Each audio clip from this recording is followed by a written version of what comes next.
Hello my friends and welcome to this video today. So in today's video I want to talk about how I edit my drone footage to look as cinematic as I can get it. And I'm using DaVinci Resolve, so this tutorial is for DaVinci Resolve optimized. If you use another software, feel free to do so. There are a ton of great videos out there. I will put you a timestamp here now, so you can switch right to the start of the tutorial, because I want to say a few things before we can get started. But as I said, feel free to skip to the tutorial part right away. But for now, I will show you a quick intro and then we can get started. So stay tuned and let's go.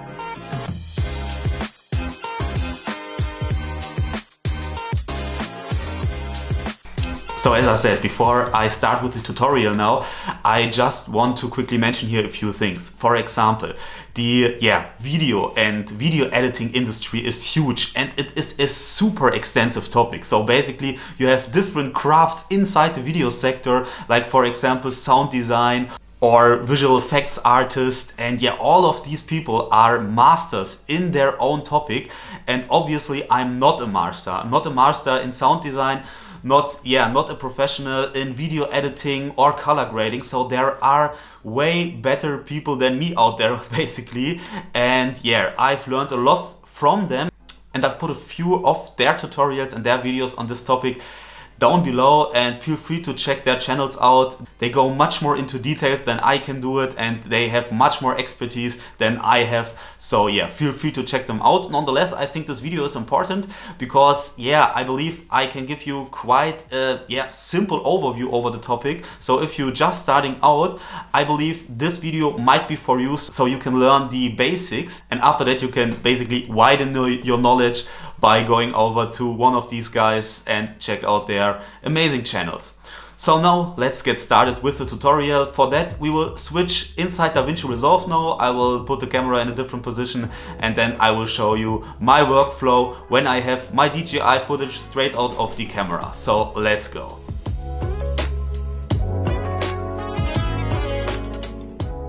So as you can see, here we are in DaVinci Resolve now in our timeline where our sample clip is. I can show you that really quick. You can see it looks very grayish. It is straight out of the camera, out of my drone. It is filmed in D-Log-M, and now we want to edit it. So let's head to the color page here first. And before we get started, I will just show you my settings real quick here, my project settings. So as you can see, when you go to color management here, we have our color science set to DaVinci YRGB. We have our timeline color set to DaVinci Wide Gamut Intermediate, that will be important. And our output color space set to Rec 709 Gamma 2.4. So let's now go to the editing process, and before we can get started, we first need to build a so-called node tree. So all the editing will happen basically in this window here, and to do that we will need nodes. For example, if we add a node here, a corrector node, and drag the arrow from this green input to this green arrow here, we have our first node set up.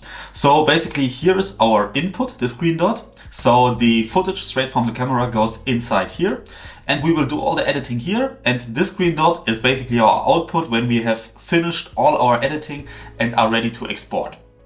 So let's add a second corrector now at the end. So here we go. So these two nodes are basically our color space transforms, and you can see it here. I've already searched for color space transform in our effects tab here. And so we want to add our color space transform in the beginning, or in the end in this case, and another one in the beginning. So this will be important later, but more on that in a second. So all the editing will happen in between these two nodes here. So let's now start to build up our node tree by adding our primary settings first. Let's add a few nodes here, like for example 3, so we can have our primary settings, add them to our node tree, and then we can label them, so we do not get confused later on what node does what. Basically. So let's label this node, for example, our balance and exposure settings. I'd like to do this first. Then we can add another node here.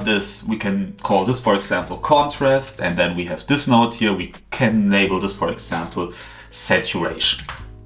So then the next thing we want to do is add basically our secondary settings, our secondary editing.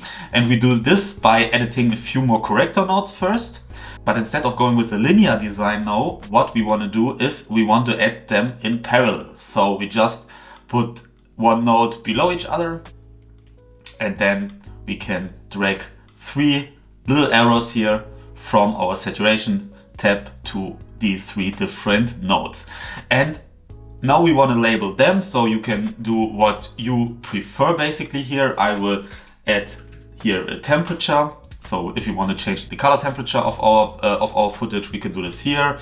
Then for example, we could do some editing in our curve settings. And yeah, we can add the third one, like for example, if we want to change something in the warp settings. So now we want to combine these 3 nodes back together to one node so that we can go on with our node tree structure. So let's add a parallel mixer here. And then we need to add a third input node here. So add one input. Now we have 3, like our 3 settings here. And then we can combine it into one again. So the next thing we want to do is add, for example, another corrector node where we have some additional editing if we are not happy with the result or want to do final tweaks and want to perfect our editing. We can do this here. So let's name this, for example, our trim. Then we can add another node. So this one could be our spare node if we remember that we want to add something, some effect. And you name it, there are a ton of options just to have it. So the thing is, when I build up this node tree, you most likely don't need to use every single node that you've edited. But, and I will show you that in a second, you can save this node tree and then you can use it every single time when you want to edit your footage. And you can use it basically for everything. You don't have to use drone footage, you can use normal footage from your camera, even from your iPhone. So this is basically the go-to node tree for everything. So we have our node tree here now, and yeah, we want to save it so we can use it again. So what we want to do is we go over the picture here, right click and grab a still. It will show you in the upper left corner here, and then we can export this. Like for example, we can use it, can name it node tree basic, and then export it to our desktop. And now, for example, when I delete it, I want to add new footage, I can just go on import here, and then I can import the node tree we just built up, and then I can drag it over, and as you can see, here is our node tree we just built. My full node tree is a little bit more extensive, honestly, but I will show you that in a second. But this is all you need to know to build up the node tree by yourself. So the node tree I will show you in a second, it will make sense. As I said, it is a little bit more extensive, but everything that is important to know is inside here, basically. So let's now head over to the finished node tree, and then I will show you what exactly I set up.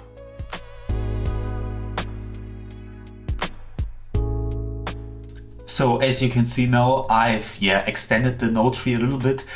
Basically, it's all the same as we have just discussed. I've just added here the power window, parallel nodes basically.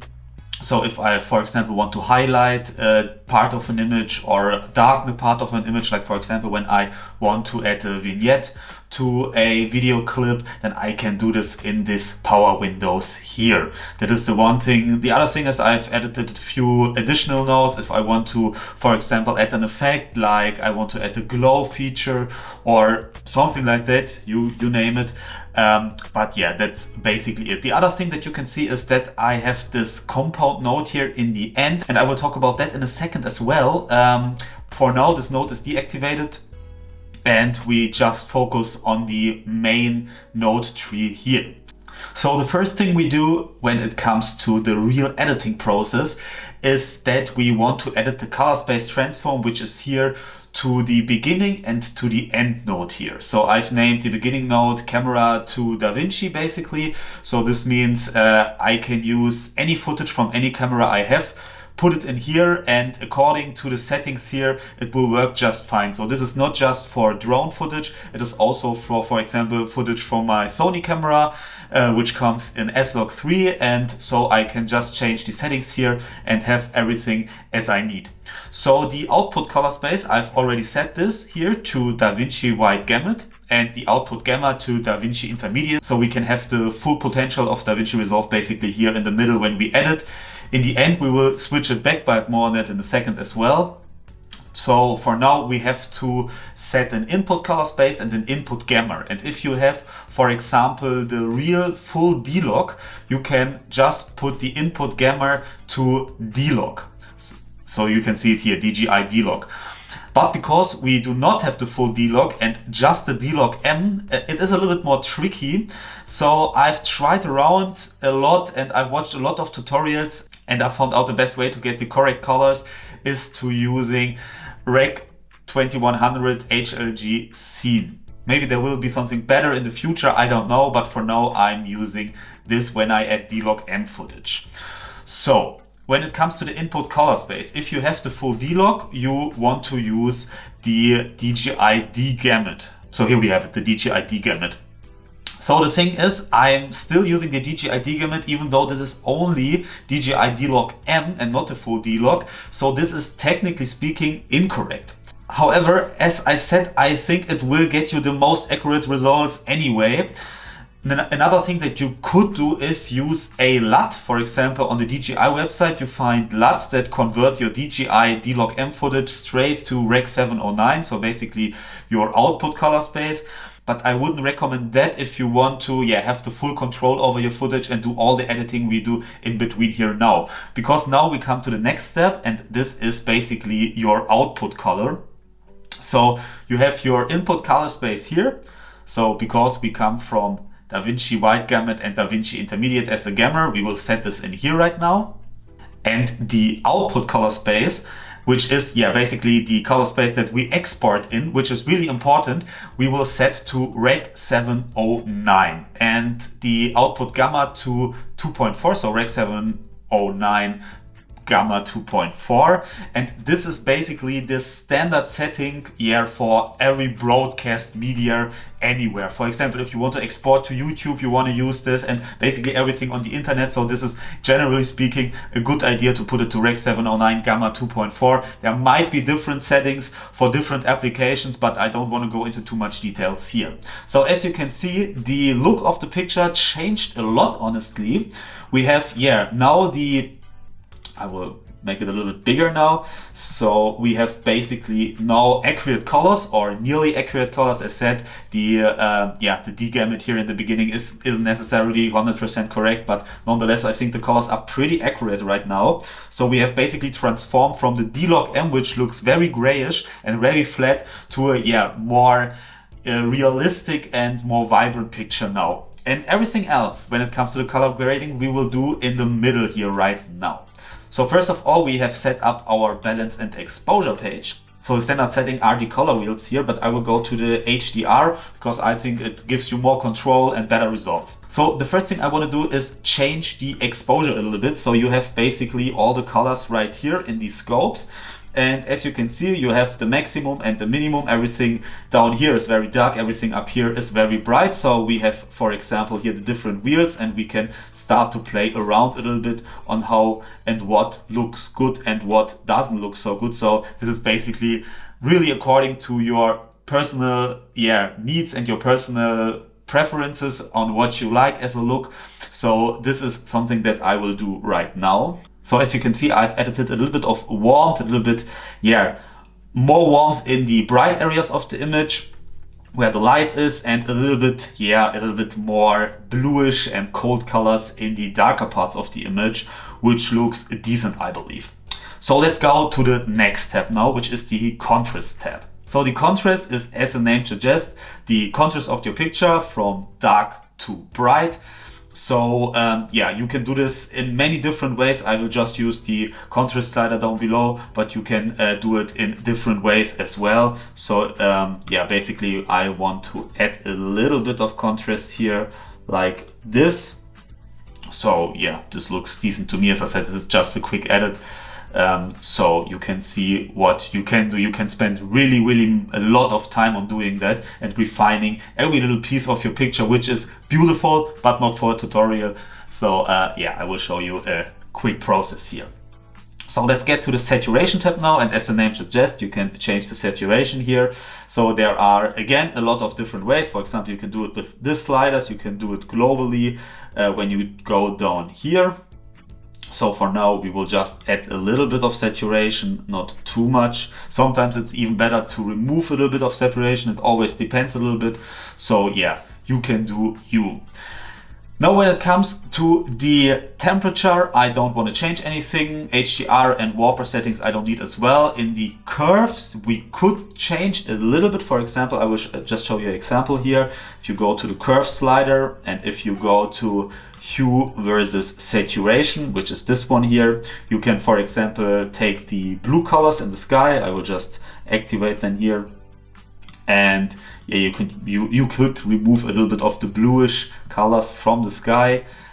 So yeah, this is also according to your liking, as you know, and you can do this with any other color as well. So let's move on now. So the next thing I want to do is add a power window. In this case, I want to add the vignette to my picture. So I just go to this page here and choose this circle basically, and then I can adjust it so it fits the frame. So for example, I could do like this, and then I have to invert it basically so that the affected areas are not in the center but in the corners of the picture. And now I can go back and, for example, lower the exposure here. You can see it gets darker, so I can add a little bit of a vignette. So the next thing we can do, we can go to the texture, and I just want to try something out real quick here. I want to see if a little bit of a glow works good in this picture. So we can add the glow and then I can adjust it. So here, a little bit doesn't look too bad, honestly. So yeah, this is basically the basic work that I do with every single clip that I have. And as I said, you can do a ton of more stuff. So you can change certain parts of the image. For example, when you have an image where you have water, or you want to change the sky, or there is so much that you can do, and you can spend honestly hours on a single clip. But obviously I don't want to do this right now. So let's get now to the next point, which is the compound node here.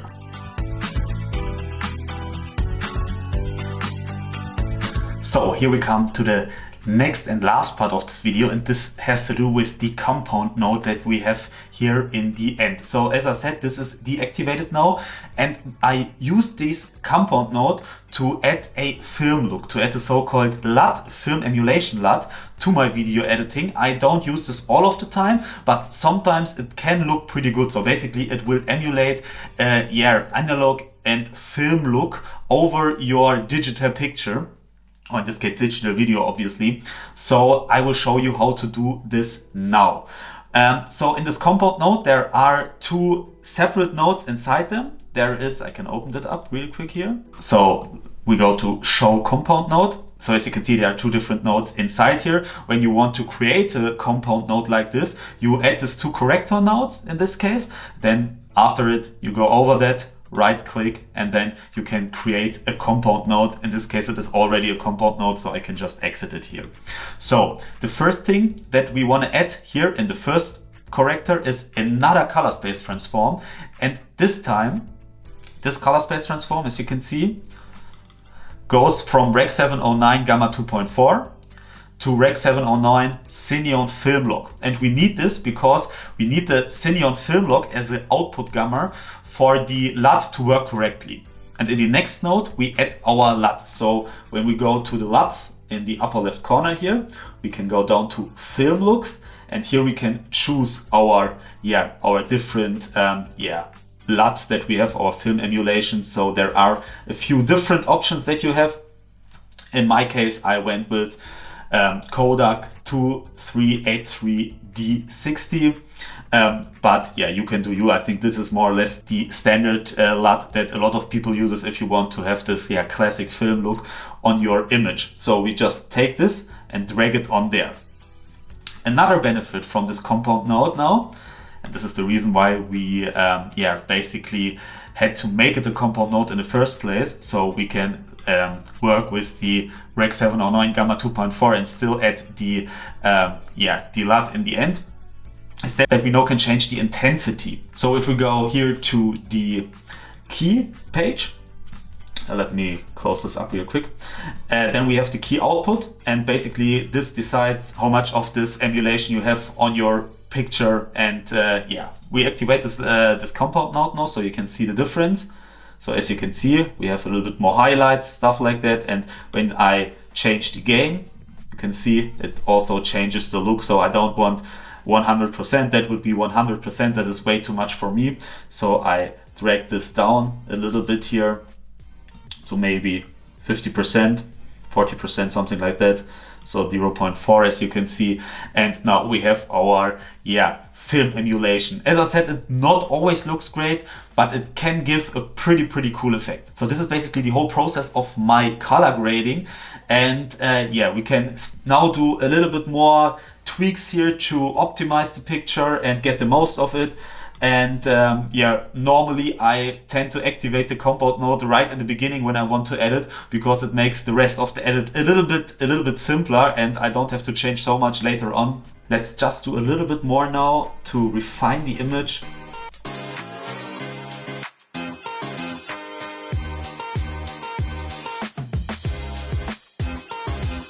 So as you can see now, here is the final result. And also a quick comparison, the beginning and the final product here, as you can see. So as I said, this was just a really quick edit, and you can really spend hours and hours and hours refining your video clips here, which is very cool, and I love to do that. So and that's basically it. This is the process that I'm always using when it comes to editing my drone footage or color grading my drone footage. As well as other camera footage as well. As I said in the beginning, for example, the Sony footage. You could even use this, for example, for the ProRes footage when you film with your iPhone, but I think I should talk about that in a different video. But for now, that is the process. And this already brings us to the end of today's video again. And thank you so much for watching first. And as I said in the beginning, feel free to check out the channels I linked below. These are guys that have way more knowledge on video editing than I have, and can give you great tips and tricks on how to improve your videography or video editing skills as well. But for now, I wish you a great day, a great week, and I hope I see you in next week's video. So see you then, and goodbye.